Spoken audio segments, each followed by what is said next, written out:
गोपालगंज बिहार में है। रायसीना कहाँ है, इस बात में सबकी दिलचस्पी शुरू हो गई। बहुत कम लोगों को पता है कि रायसीना कहाँ है, मगर राजनीति खूब इस पर हो रही है। हो सकता है कि इनको मायावती छुट्टी काटी कि जाओ और अपनी संगीता बिहार की राजनीति में जिंदा रखो। आपको पता ही होगा कि मायावती को भी और योगी आदित्यनाथ दोनों को 24 घंटे के लिए चुनाव आयोग ने बैन कर दिया। जंग में अगर रिश्ते सामने आने लगे तो हथियार शायद डालना पड़ जाता है, लेकिन राजनीति इससे अलग है। अगर रिश्ते भी सामने आ जाएं तो लोग डट कर उसका सामना करते हैं। कुछ ऐसा ही दिख रहा है लालू परिवार में।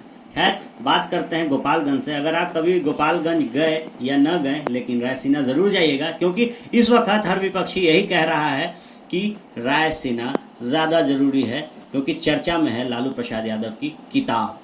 जब लालू प्रसाद यादव ने किताब लिखा, कोई नहीं कुछ जानता था, लेकिन वो किताब जैसे ही बाजार में आया, उसके बाद बिहार की राजनीति गर्मा गई और हर घटक दल इस पर चुटकी ले रहा है। नमस्कार, स्वागत है आप सभी का बिहार के डिजिटल क्रांति के पायनियर और number 1 digital channel news Bihar में। लालू यादव बिहार की राजनीति से दूर हो गए हैं। उन्होंने एक लेटर भी लिखा था बिहार के जनता को। कहा था कि 44 साल की मेरी राजनीतिक कैरियर और पहली बार ऐसा हो रहा है कि जब मैं अपने प्यारे बिहार वासियों, यूं कहें तो जनता के बीच में नहीं रहूंगा। खैर, इस पर टिप्पणी की गई सत्ता में बैठे लोगों द्वारा, लेकिन कुछ बातें उस किताब में ऐसी थी जिससे अभी भी बिहार का राजनीतिक माहौल गरमाया हुआ है। कोई इनकी बातों को सत्यापन करने में लगा हुआ है, तो वहीं घटक दल लगातार कह रहे हैं कि जो भी चीजें लिखी है वो गलत है। तलवार लटकी हुई है प्रशांत किशोर पर, क्योंकि जेडीयू ने उन्हें दूसरे नंबर की कुर्सी दे रखी है, उपाध्यक्ष बना रखा है, और जितने करीब हैं वो मुख्यमंत्री नीतीश कुमार से। इससे एक बात तो तय है कि जब गाज गिरेगी, किताब के जब पन्ने सत्यापन होंगे, तो प्रतीत होगा कि जो दूसरे नंबर की कुर्सी पर आए बिना कोई राजनीति किए, उनका शायद राजनीति यही तक था। बहुत करीब हैं नीतीश कुमार के प्रशांत किशोर, और हर सभा में दिखते हैं नीतीश कुमार के साथ। आज गाजगिरी है और कहीं ना कहीं प्रशांत किशोर के कारण नीतीश कुमार पर सवाल खड़े हो रहे हैं।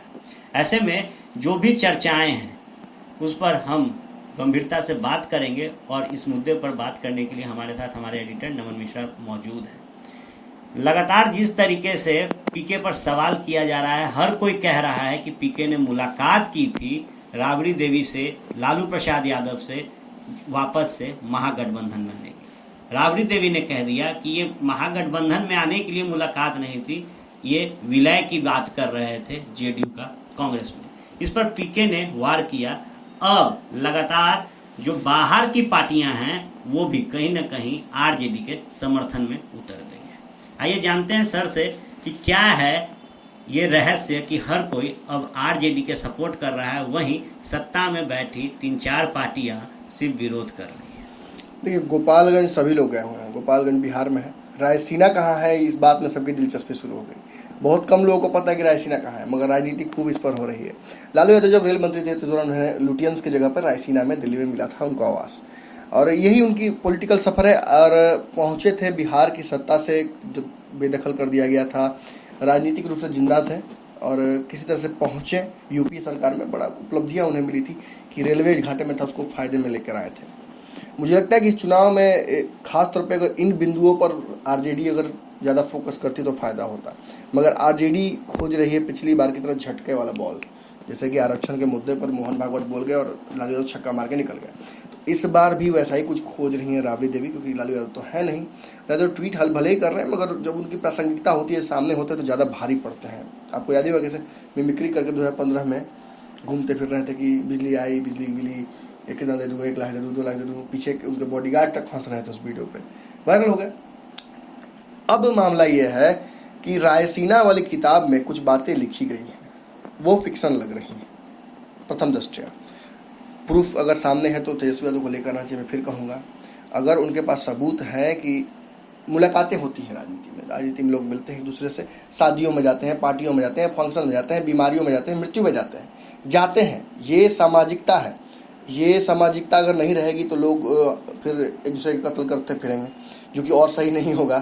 तो पता ही आपको कि लालू यादव की बेटी की शादी है, बेटी की जितनी बेटी की शादी हुई हैं, तेज प्रताप यादव की शादी में भी पहुंचे थे नीतीश कुमार, नरेंद्र मोदी भी आए हैं लालू यादव की बेटियों की शादी में।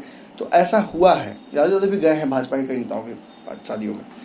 तो इसको पॉलिटिसाइज कर देना थोड़ा गलत होगा, खास तौर पे इस तरह पे जब आपको पता ही कि प्रशांत किशोर का कार्य क्या है। प्रशांत किशोर पीआर करते हैं, अलग अलग नेताओं के लिए प्रचार करते हैं, उनको स्ट्रेटजी समझाते हैं। कई बार ये स्ट्रेटजी पास कर जाती है, कई बार इन स्ट्रेटजियों की खटिया खड़ी हो जाती है, जैसे कि यूपी में हो गई थी।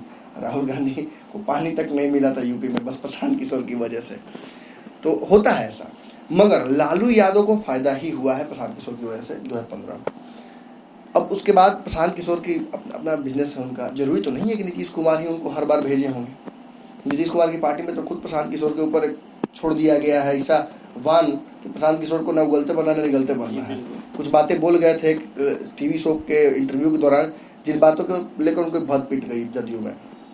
आरसीपी सिंह को भी मौका मिल गया, आरसीपी सिंह की बहुत पटती नहीं थे पीके से, तो उसका भी मौका मिल गया। नीरज कुमार ने तो घर के बैंड बजा दिया।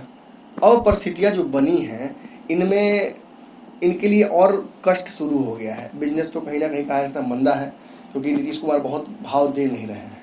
और राजनीति की बात की तो राजनीति की पार्टी शुरुआत प्रथम ग्रासे मक्षी का पात्र, वही वाला हाल हो गया।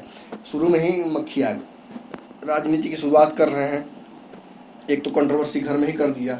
अब लालू यादव के बाद राबड़ी देवी भी हावी हो गई। राबड़ी देवी का कहना है कि भैया ये मिले थे, हमसे ही मिले थे, कबूतर बन गए थे नीतीश कुमार के, और कह रहे थे कि विलय करा लीजिए कांग्रेस में, जदयू में, आरजेडी में, कहीं करा लीजिए विलय।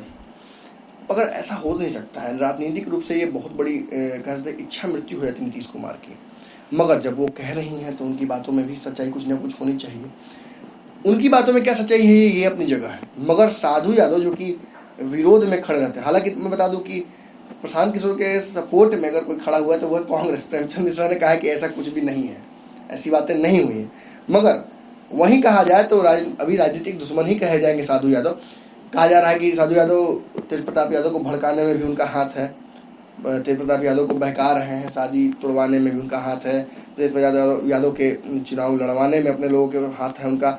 बीएसपी के टिकट पर महाराजगंज से चुनाव लड़ रहे हैं, और वो भी लड़ रहे हैं कि आरजेडी के खिलाफ चुनाव लड़ रहे हैं। तो ये भी बातें हैं, समझ लीजिए कहीं ना कहीं आरजेडी के खिलाफ चुनाव लड़ रहे हैं, लालू से खफा हैं। इसके बावजूद एक बात जो इन्होंने कही है ना, ये बात प्रशांत किशोर के लिए और परेशानियां बढ़ाएंगे।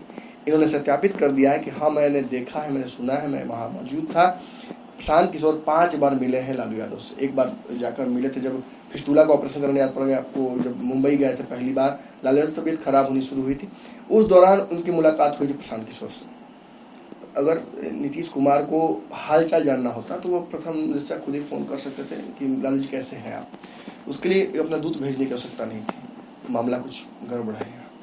और जब लोग सत्यापित कर रहे हैं, वो खासतौर पर जब दुश्मन सत्यापित कर रहे हैं आपके, तो वो कहीं ना कहीं एम्फेसाइज कर देता है चीज़ों को। अब इसके बाद इनका कहना है कि 5 जगहों पे अलग अलग बार मुलाकातें हुई हैं, बातें हुई हैं, राबड़ी देवी की बातें हुई हैं। तो ये कहीं ना कहीं साबित करता है कि अब साधु यादव के बारे में बता दूं आपको। साधु यादव बीच में जाकर मोदी से भी मिले थे, चर्चा शुरू हो गई थी कि लालू के खिलाफ चुनाव लड़ेंगे, मगर लालू तो कुछ चुनाव नहीं लड़ सकते। तो इसलिए लगा कि हो सकता है कि राबड़ी देवी के खिलाफ चुनाव लड़े, मगर अंततः बीएसपी के टिकट पर ही चुनाव लड़ रहे हैं। और कहीं ना कहीं अगर ये सपोर्ट में आ रहे तो मैं बताता हूँ आपको, हो सकता है कि इनको मायावती जी ने चिमटी काटी हो कि जाओ और अपनी प्रासंगिकता बिहार की राजनीति में जिंदा रखो। और कल ही अब मैंने बताया था आपको कि जैसे ही राबड़ी देवी ने बयान दिया था, उस बयान को कैच करने के लिए दौड़े कौन? अश्विनी चौबे। अश्विनी चौबे ने जो बयान दिया उसको फिर राबड़ी देवी ने कैच किया। और ये जब हॉट टॉपिक बन गया है बिहार की राजनीति में, तो क्यों ना इसी माध्यम से अपनी दावेदारी भी मजबूत की जाए। और मुझे लगता है शायद यही साधु यादव कर रहे हैं, अपनी दावेदारी मजबूत कर रहे हैं। ना तो इन्हें लालू यादव से मतलब है, ना इन्हें प्रशांत किशोर से मतलब है। बीएसपी बिहार में महागठबंधन से बाहर कर दी गई है, और इसका मुख्य कारण मुझे लगता है कांग्रेस है। कांग्रेस की वजह से उन्हें बाहर रखा, क्योंकि यूपी वाले गठबंधन में उनको रखा नहीं गया था कांग्रेस को। और इस वजह से मुझे लगता है कि अपनी प्रासंगिकता को जिंदा रखने के लिए जैसे लालू यादव जेल से कर रहे हैं, वैसे ही साधु यादव बाहर से कर रहे हैं। जी हाँ, क्योंकि देखिए जब जनता दरबार लगा रहे थे तेज प्रताप, तो उस वक्त जब वो गए थे एक पुलिस स्टेशन में, और वहाँ जाकर जब उन्होंने क्लास लगाई थी वहाँ के थाना इंचार्ज की, तो उस वक्त साधु यादव मौजूद थे और कहा जा रहा था कि साधु यादव वापस से आरजेडी में आना चाहते हैं। वहीं तेजस्वी यादव लगातार बैड एलिमेंट्स नॉट अलाउड कहकर एक नई राजद का निर्माण कर रहे थे। शायद जो तवज्जो नहीं दी गई आरजेडी में, उसके बाद साधु यादव इस चीज को भाप गए थे कि आने वाले समय में इनके राजनीति पर पूर्ण विराम लगने वाला है। अब जब माहौल गर्म है और आरजेडी लगातार वार कर रही है लालू यादव की लिखी गई किताब के माध्यम से, तो ऐसे में अपनी राजनीति चमकाने की पूरी कोशिश कर रहे हैं साधु यादव। जी देखिए, साधु यादव को अपनी प्रासंगिकता बनानी है, जैसे मैंने कहा था। और इससे बड़ी बात यह है कि कहीं ना कहीं मायावती का भी प्रेशर है। मायावती के बारे में आपको बता दें कि पहले भी लालू यादव ने कई बार मायावती का सपोर्ट किया है। ऐसे में मायावती भी अपना ड्यू पे कर रही हैं। कहीं ना कहीं एक महागठबंधन का निर्माण भले ही अलग अलग राज्यों में हो रहा हो, मगर इनका मकसद क्या है? इनका मकसद नरेंद्र मोदी को रोकना है। इनका मकसद नरेंद्र मोदी को सपोर्ट करने वाले लोगों को रोकना है, चाहे वो रामविलास पासवान हो या नीतीश कुमार हो या फिर यूपी के योगी। आपको पता ही होगा कि मायावती को भी और योगी आदित्यनाथ दोनों को 24 घंटे के लिए चुनाव आयोग ने बैन कर दिया है कोई बयान देने से।